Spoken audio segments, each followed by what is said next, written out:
Chers frères et sœurs en Christ, bienvenue dans les minutes bibliques en ce jour du 26 avril 2023. Nous allons vous proposer le texte tiré du livre des Proverbes, du chapitre 1, versets 1 à 7, et du livre des Psaumes, chapitre 1. Le tout agrémenté du cantique « Ne crains rien, je t'aime » tiré du Gloire à Dieu 508.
Première lecture. Lecture tirée du livre des Proverbes, du chapitre 1, versets 1 à 7. Proverbe de Salomon, fils de David, roi d'Israël. Pour connaître la sagesse et l'instruction, pour comprendre les paroles de l'intelligence, pour recevoir des leçons de bon sens, de justice, d'équité et de droiture, pour donner aux simples du discernement, aux jeunes hommes de la connaissance et de la réflexion. Que le sage écoute, et il augmentera son savoir, et celui qui est intelligent acquerra de l'habileté. Pour saisir le sens d'un proverbe ou d'une énigme, des paroles de sages et de leurs sentences. La crainte de l'Éternel est le commencement de la science. Les insensés méprisent la sagesse et l'instruction. Amen. Deuxième lecture. Lecture tirée des Psaumes 1. Heureux l'homme qui ne marche pas selon le conseil des méchants, qui ne s'arrête pas sur la voie des pécheurs et qui ne s'assied pas en compagnie des moqueurs, mais qui trouve son plaisir dans la loi de l'Éternel et qui la médite le jour et nuit. Il est comme un arbre planté près d'un courant d'eau qui donne son fruit en sa saison et dont le feuillage ne se flétrit point. Tout ce qu'il fait lui réussit. Il n'en est pas ainsi des méchants. Ils sont comme la paille que le vent dissipe. C'est pourquoi les méchants ne résistent pas au jour du jugement, ni les pécheurs dans l'assemblée des justes. Car l'Éternel connaît la voie des justes, et la voie des pécheurs mène à la ruine. Amen.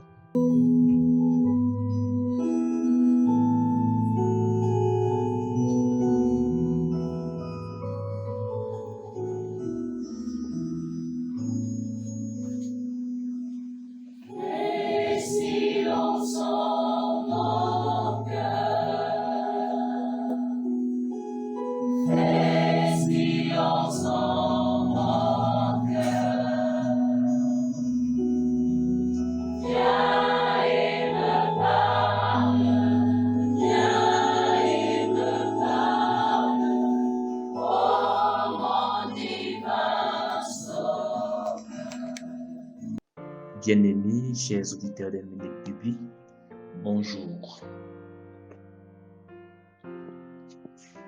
Bienvenue à cette autre édition des minutes bibliques. Votre présence nous honore et honore l'Éternel, notre Dieu.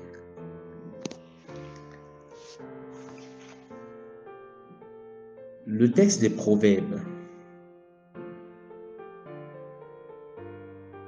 constitue un ensemble de paroles de sagesse ayant pour finalité d'instruire, d'exhorter, de corriger, d'enseigner le savoir-vivre, le savoir-être et même le savoir-faire. Ces conseils donc revêtent les proverbes sont utiles et importants pour la vie de l'homme de Dieu. La mention faite de l'auteur du proverbe, qui n'est autre que Salomon, fils de David et roi d'Israël, nous donne de comprendre que l'auteur des proverbes n'est pas n'importe qui. Il s'agit du fils du grand roi David, un homme inspiré par Dieu, et c'est ce qui apporte donc du crédit à ses conseils et ses observations.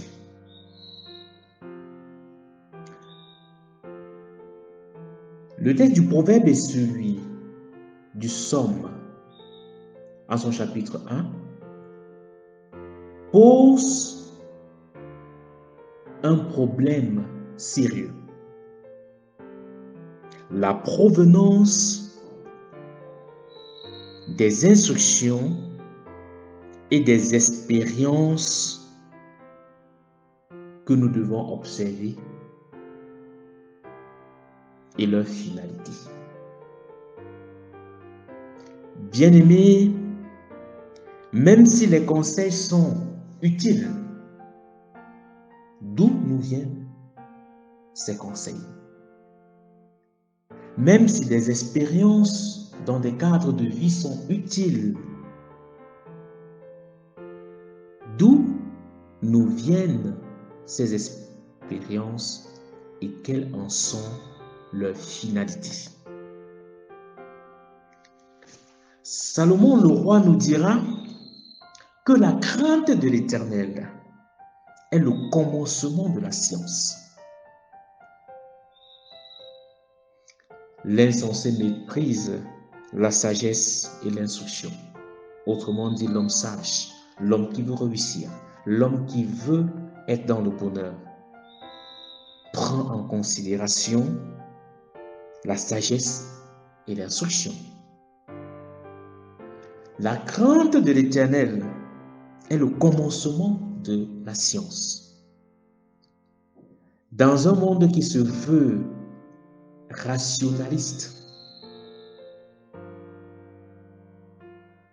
ce texte ou ce verset est un challenge, où ces paroles de Salomon constituent pour nous, des scientifiques, des hommes de la raison, un challenge.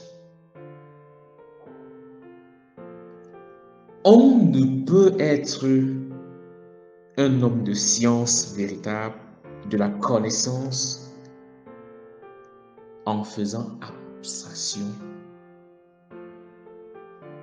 de Dieu, en mettant de côté l'éternel Dieu. En fait, à la problématique soulevée plus haut,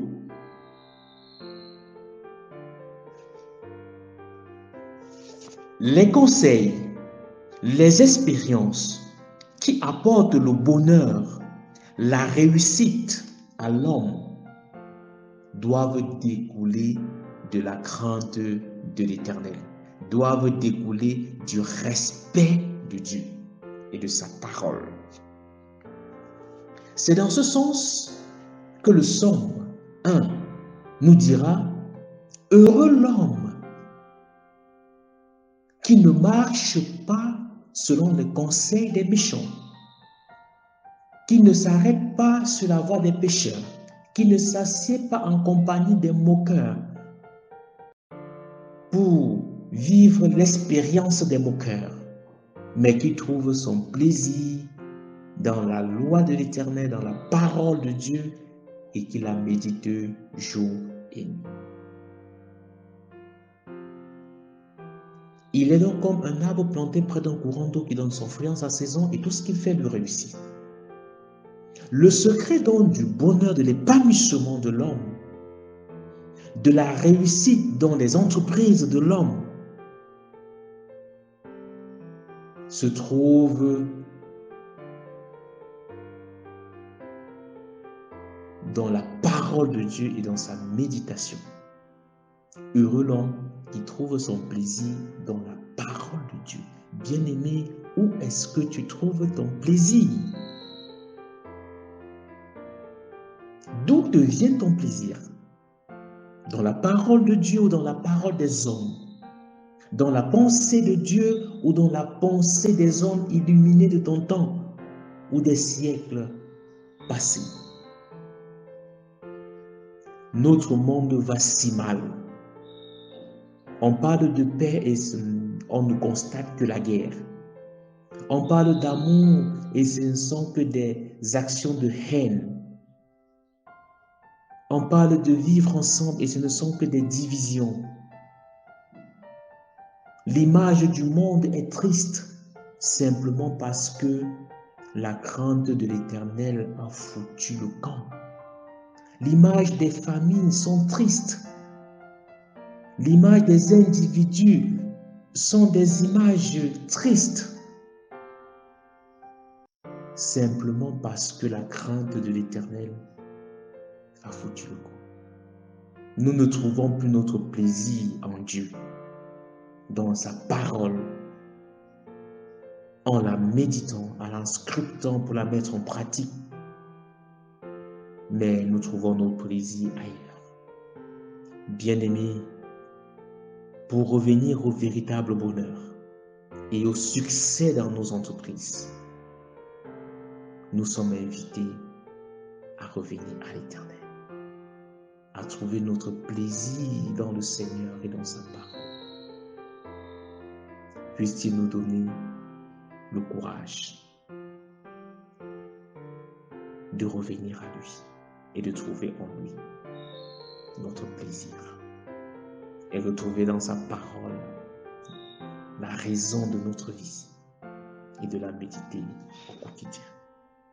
Que le Seigneur nous bénisse et bénisse en nous la méditation de sa parole. Amen. Ô Seigneur, bénis ta parole, que nous venons d'ouvrir. Le Père Emmanuel s'envole de notre souvenir.